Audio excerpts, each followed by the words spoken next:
faithfully, delivering value, interpreting great books from around the world. Hello, this is Sally Talks Books. Today, the book we're exploring is called The Power of Habit. The subtitle asks, why do we live and work this way? Just like that question, why can some people exercise and study after work while others just lie on the couch scrolling through their phones? Why do you decide to diet, then find yourself buying an ice cream? For many, breaking bad habits is tough, let alone building good ones. How to harness habit power to improve our lives and work. That's the core of this book. The author synthesizes 20 years of habit research from scientists and corporations. He believes understanding habit formation lets us change deep-rooted patterns and transform our lives. Author Charles Duhigg is a New York Times investigative reporter who studied history at Yale and attended Harvard Business School. His academic rigor and sharp investigative skills help him unpack overlooked life details through relatable examples. Through this book, you'll discover how habits function and just how powerful they really are. How to build new habits or change existing ones. First, let's examine how habits operate. In the 1990s, MIT researchers studied habit mechanisms by experimenting with rats, implanting brain monitors before placing them in T-shaped mazes. Chocolate waited at the maze's far end. The setup held rats behind a barrier that made a loud click when opening. Initially, rats would wander the central corridor, sniffing corners and scratching walls. Then, seemingly catching the chocolate scent, they'd scramble through the maze until all found the treat. Monitors showed rats' brains working intensely while roaming, processing new data continuously, as researchers repeated identical maze trials. Each rat did this thousands of times. During this process, researchers observed the rats stopped less frequently and spent less time sniffing corners. They navigated the maze and found the chocolate faster and faster. Meanwhile, their brain activity decreased, especially in areas related to scratching and sniffing, which completely stopped. But at this point, the rats no longer needed their brains for decision-making. They simply recalled the fastest route to the chocolate. In less than a week, the memory-related structures in their brains stopped activating. Zooming through the maze with sharp turns, eating chocolate became their automatic habit, requiring almost no thought. This process is called chunking, where the brain converts a sequence of actions into automatic behavior. Chunking forms the foundation of habit formation. We rely on countless such chunked behaviors daily, like squeezing toothpaste before brushing, or stepping off the subway and heading straight to the exit elevator without looking up. Scientists believe habits emerge because the brain constantly seeks energy-saving shortcuts, an evolutionary survival advantage. This frees us from thinking about basic behaviors like walking or eating, allowing more mental energy for innovation. In the experiments, researchers noted 3 key moments of peak brain activity: entering the maze, hearing the barriers click, and discovering chocolate. These moments represent when the brain decides to delegate control to habit. And with the barrier closed, rats couldn't determine maze familiarity or potential threats like hidden cats. Processing this uncertainty initially consumed massive mental energy. But upon hearing the familiar click, they received a cue. This maze likely contained chocolate just like before. When chocolate appeared at the end, their brains reactivated. This indicated they were verifying events matched expectations. This experiment reveals how habits form. First comes a cue, an action or event triggering habitual behavior. Biologically, this cue acts like an external or internal stimulus, switching the nervous system into autopilot mode. Just like the click, when the maze barrier lifts, that's the cue stimulating the rat's brain. This triggers the habitual crawling behavior to find chocolate. Second is the routine, actions we perform automatically through repetition. We call it habitual behavior, which can be physical, mental, or emotional. For rats, this routine is darting forward after hearing the click. Turning corners to find chocolate constitutes such a routine. For humans, routines range from smoking and drinking to positive ones like reading or jogging. Third comes the reward. Rewards help the brain decide whether to encode this loop for future use. Each chocolate reward satisfies rats, reinforcing the loop for effortless future rewards, like gaming to alleviate boredom for some. Others drink to forget worries.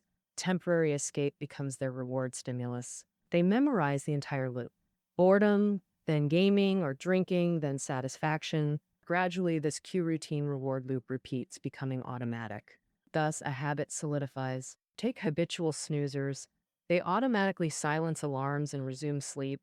Here, the alarm sound cues the nervous system to execute sleep-resuming behavior, rewarding comfort. That's the reward. Now that we understand habit mechanics, let's explore stories demonstrating their power. After these, you'll marvel at habit's profound influence. It's immense. First, a renowned medical case, Eugene Polly's story. At 71, Eugene contracted viral encephalitis, losing all memory function. He couldn't remember doctors' names despite repeated introductions. After returning home, he even forgot old friends. Yet astonishingly, Eugene woke daily, made breakfast, then returned to bed, playing his radio, repeating this exact routine. And every time he saw researchers working on computers, he'd exclaim in surprise, "Back when I was an electronics engineer, this thing needed several 6-inch racks to hold it up." Tests revealed Eugene's memory stopped before 1960. He couldn't recall the last 30 years of his life. But habits formed during that time remained intact.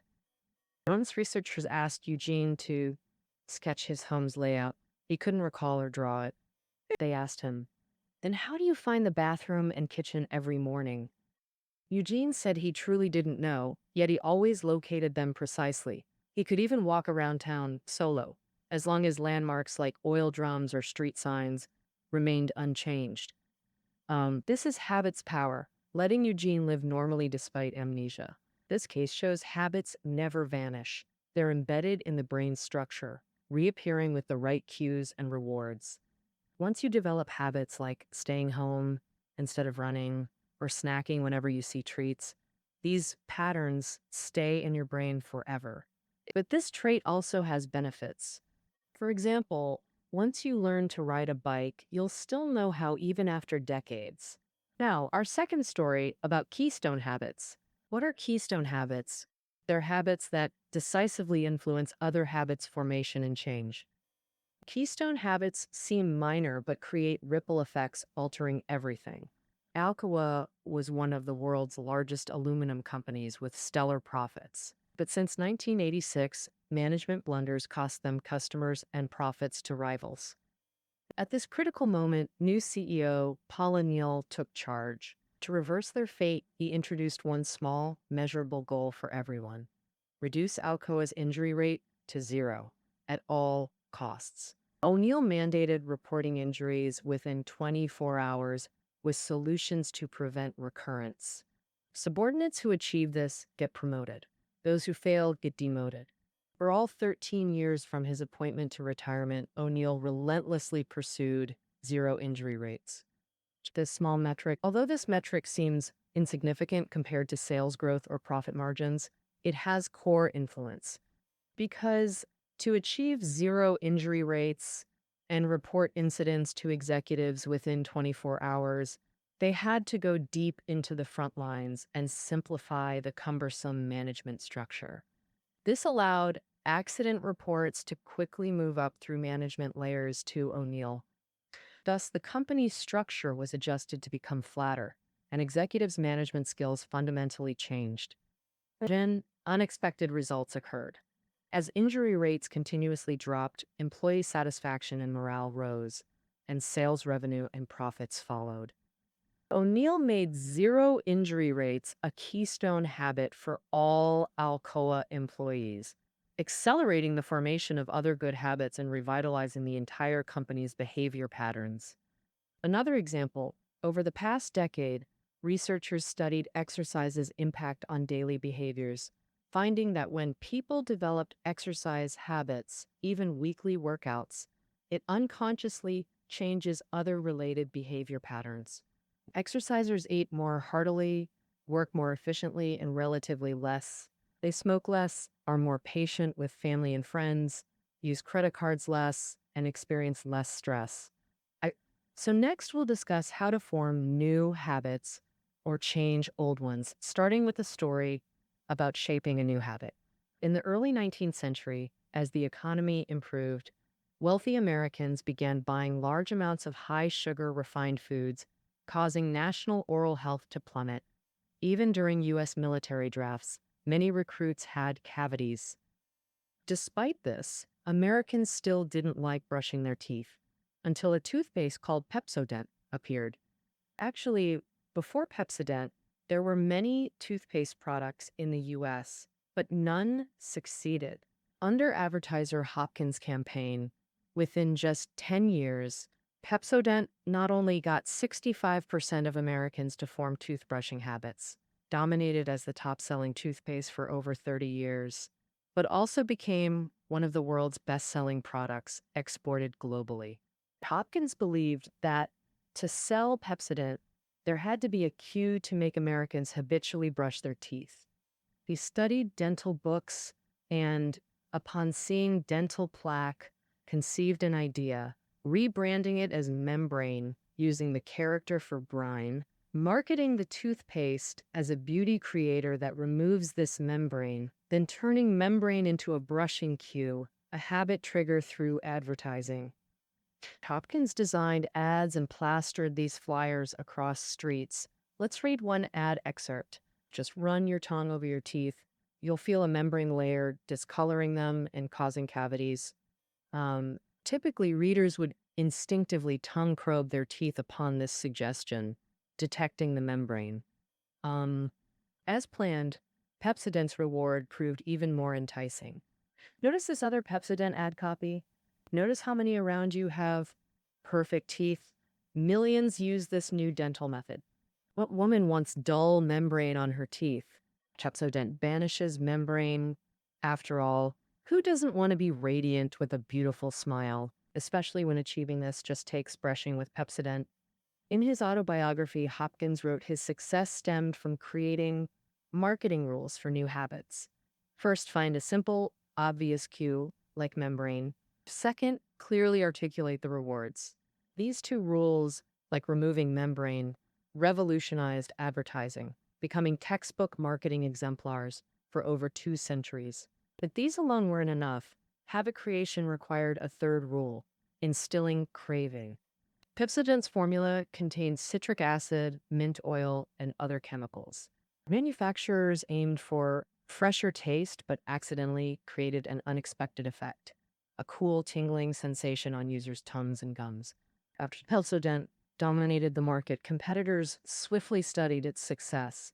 They discovered customers felt their teeth were dirty if they forgot to brush with Pepsodent, missing that cool, tingling sensation.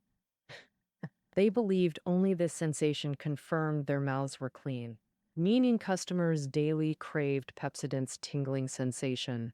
Once equating this feeling with cleanliness, brushing became habitual. Thus, nearly all modern toothpaste contain additives solely to provide that post-brushing tingle, giving consumers a cleanliness signal. You can take them, I brushed, my mouth is clean. Pepsodent's story shows craving drives habits. Triggering this craving makes new habits easier to form. In summary, building habits requires finding a cue plus reward while cultivating craving for that reward.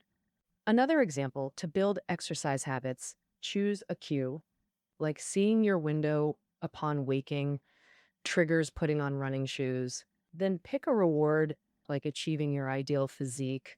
Imagining envious glances at your body builds craving, fueling daily gym visits until exercise becomes routine. All right, that covers forming new habits. Now, how to change old habits. Though habit loops solidify deeply, changing them is surprisingly straightforward. The secret? The golden rule. Replace old routines while keeping the same cues and rewards. Summer 2006, Mandy, a 24-year-old graduate, sought therapy for nail biting. She confessed lifelong compulsion, biting until bleeding, unable to stop. This habit sabotaged her social and dating life. Bitter nail polish failed completely as deterrent, so she begged the therapist for help. The therapist applied the golden rule by inserting new behavior. Analysis revealed Mandy bit nails when bored, craving stimulation. Nail biting provided that reward. So the therapist instructed, when fingers felt restless, immediately do tactile activities like palm rubbing or knuckle tapping. Later, the doctor assigned her a new task. When fingertips felt restless, she'd draw a check mark. When successfully resisting biting, she'd draw a slash. After 1 week, Mandy only bit her nails 3 times while making 7 check marks. She rewarded herself with a manicure and maintained the checkmark slash substitution behavior. 1 month later, she'd stopped nail biting completely. Mendy's story proves habits can never be eradicated. To change habits, keep the old cue and reward, but insert new behavior. Illustrated by quitting smoking. For example, many smoke not for nicotine, but because it relieves stress and provides relaxation. Quitting means replacing cigarettes with alternative behaviors that similarly soothe during stress.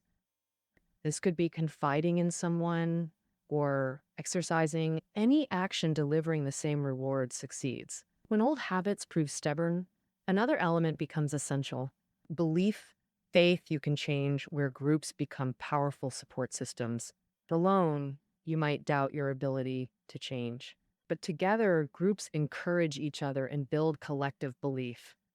This explains why platforms like Weibo, Dubon host so many accountability groups for early rising or vocabulary building.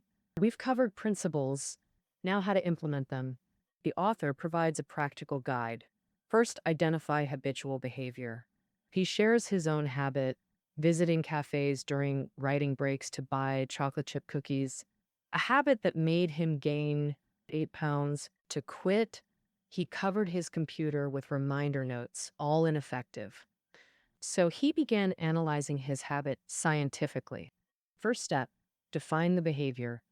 Afternoons, rising from his desk, walking to the cafe, buying cookies, then chatting while eating. Like deeper questions emerged. What was the cue? Boredom, hunger, or needing a break before next tasks, making cookie eating a rest ritual. So what's the reward? Is it the cookies? Or changing environments, taking a mental break, or chatting with friends? To clarify this, implement step 2, conduct small experiments. To identify driving cravings, experiment with different rewards. The author modified his routine, skipping cafes or neighborhood walks, or buying donuts instead, or purchasing cookies without socializing. Like scientific experiments, control one variable while keeping others constant, observing if alternative rewards satisfy. He discovered that even without cookies, just socializing provided satisfaction. This revealed he craved temporary relaxation and conversation. Once routine and reward are identified, step 3 remains. Finding the cue. Research shows nearly all habit cues fall into 5 categories: location, time, emotional state, other people, and immediately preceding actions. So when identifying your cookie buying cue, record these 5 elements whenever the urge strikes. Where are you? What time is it? What's your emotional state? Was around? What action preceded the craving? After multiple records, the most frequent element reveals your habit's trigger. The final step, create a plan. For example, the author typically bought cookies in the afternoon. Through this process, he discovered cues consistently emerged around 3:30 p.m., so he devised a strategy. Daily at 3:30 p.m., chat with a friend in their office for 10 minutes. To ensure compliance, he set a 3:30 alarm. Initially forgetful, he forced himself to immediately walk to the office and chat when it rang, eventually making it automatic. Even before 30:30, he'd stand, chat briefly with colleagues, then resume work. This became his new habit, though changing some habits is difficult, sometimes requiring extended time with repeated trials and setbacks. But once you grasp habit mechanics, identifying cues, routines, and rewards, you gain power to rise above them. All right, that concludes our exploration of the power of habit. Meeting notes are below the audio. Catch you tomorrow.